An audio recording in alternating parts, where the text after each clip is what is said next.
ನೋಡಮ್ಮ, ನಿಮ್ ಮನೇಲಿ ದುಡ್ಗಿ ಈ ಮನೇಲಿ ಕಾಣಿಸ್ತಿಲ್ಲ ಅಂದ್ರೆ ನೀವೇ ಏನೋ ಮಾಡಿರ್ಬೇಕು ತಾನೆ. ಆಗಿದ್ಮೇಲೆ ನಾನು ಕಂಪ್ಲೇಂಟ್ ತಗೋಬೇಕಲ್ವಾ?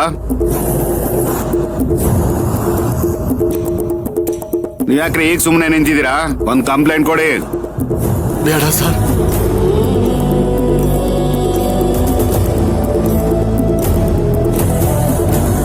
ಬೇಡ ಅಂದ್ರೆ ನಿಮ್ ಮಗಳನ್ನ ನಾ ಹುಡ್ಕೋದ್ ಬೇಡವಾ? ಹುಡುಕ್ಬೇಕು ಸರ್. ಆದ್ರೆ ಇವರಿಂದ ನಮ್ಮ ಮನೆ ಬೆಳಗ್ತಿರುವಾಗ ಇವ್ರ ಮೇಲೆ ಕಂಪ್ಲೇಂಟ್ ಕೊಟ್ಟು ನಾನು ಅವನ ನರ್ಕಕ್ಕೆ ಹೋಗ್ಲಿ ಸಾಹೇಬ್ರೆ. ಇವತ್ ನಾವು ಜೀವನ ಸಾಗಿಸ್ತಾ ಇರೋದು ಇವರಿಂದಲೇ. ಅಲ್ಲಯ್ಯ, ಇವತ್ ನಿನ್ ಮಗಳು ಕಾಣಿಸ್ತಾ ಇಲ್ಲ ಅಂದ್ರೆ ಅದಕ್ಕೆ ಈ ಮನೆಯವರೇ ತಾನೇ ಕಾರಣ.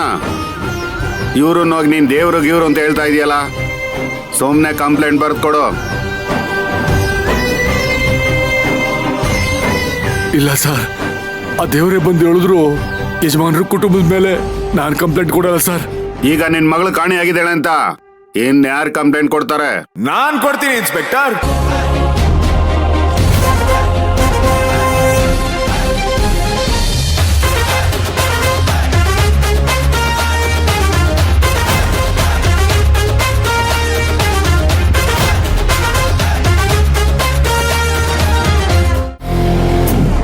ನಾನ್ ಕಂಪ್ಲೇಂಟ್ ಕೊಡ್ತೀನಿ ಸರ್.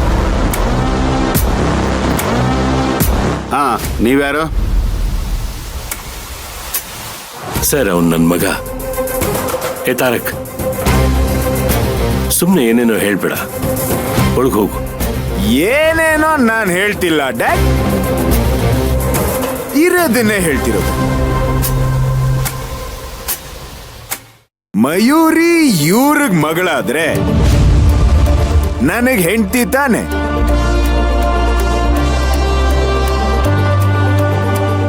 ಕರೆಕ್ಟ್ ತಾನೆ? ನನ್ನ ಹೆಂಡತಿ ಕಾಣಿಸ್ತಿಲ್ಲ ಅಂದಮೇಲೆ ಕಂಪ್ಲೇಂಟ್ ನಾನೇ ಕೊಡ್ಬೇಕು ತಾನೆ? ಧಾರಾಳವಾಗಿ ಕೊಡ್ಬೋದು.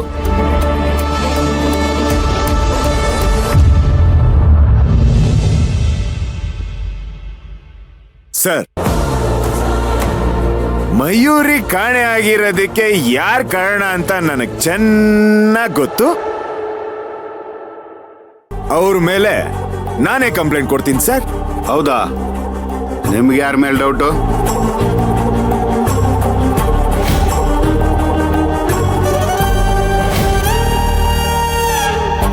ಡೌಟೇ ಇಲ್ಲ ಸರ್,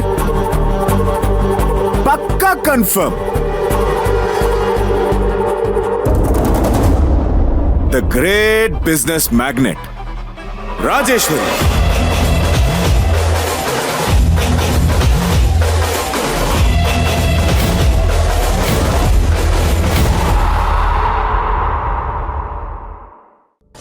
ಅವ್ರ ಮೇಲೆ ನಾನು ಕಂಪ್ಲೇಂಟ್ ಕೊಡ್ತೀನಿ.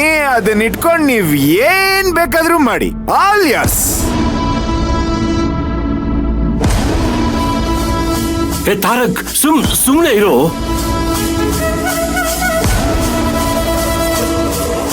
ಸರ್, ಒಂದು 5 ನಿಮಿಷ ಟೈಮ್ ಕೊಡಿ.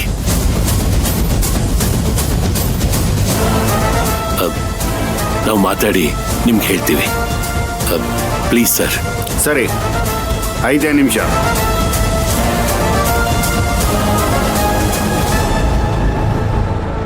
ಸರಿ ಸರ್. ತಾರಕ್, ತಪ್ಪು ಮಾಡ್ತಿದ್ಯಾ ಕಣೋ. ನಿಮ್ಮ ಅಮ್ಮನಿಗೆ ಅಹಂಕಾರ ಇರ್ಬೋದು, ಅವಳು ಸ್ಟೇಟಸ್ ಬಗ್ಗೆ ಯೋಚನೆ ಮಾಡ್ಬೋದು. ಆದ್ರೆ ಮಯೂರಿ ಕಾಣೆ ಆಗಿರೋದಕ್ಕೆ ಅವಳ ಕಾರಣ ಅಂತ ನಾನು ಒಪ್ಪೋದಿಲ್ಲ ಕಣೋ. ನೀವ್ ಒಪ್ತೇ ಇರ್ಬೋದು ಡ್ಯಾಡ್, ಆದ್ರೆ ಇವ್ರೇ ಮಾಡಿರ್ತಾರೆ ಅನ್ನೋ ನಂಬಿಕೆ ನನಗಿದೆ ಅಲ್ವಾ.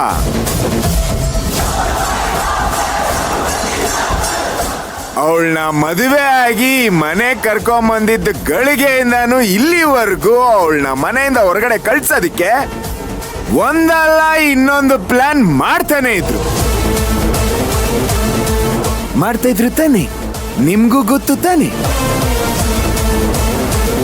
ಹಾಗಿದ್ದ ಮೇಲೆ ಇವರೇ ಮಾಡಿರ್ತಾರೆ ಅಲ್ವಾ? ನೋಡು, ಮಯೂರಿ ಮನೇಲಿರೋದು ಇವಳಿಗೆ ಇಷ್ಟ ಇಲ್ಲ ಅನ್ನೋದನ್ನ ನಾನು ಒಪ್ಕೋತೀನಿ. ಆದ್ರೆ ಅವಳು ಕಾಣೆ ಆದಾಗ ಇವಳು ಮನೇಲೇ ಇರ್ಲಿಲ್ಲ.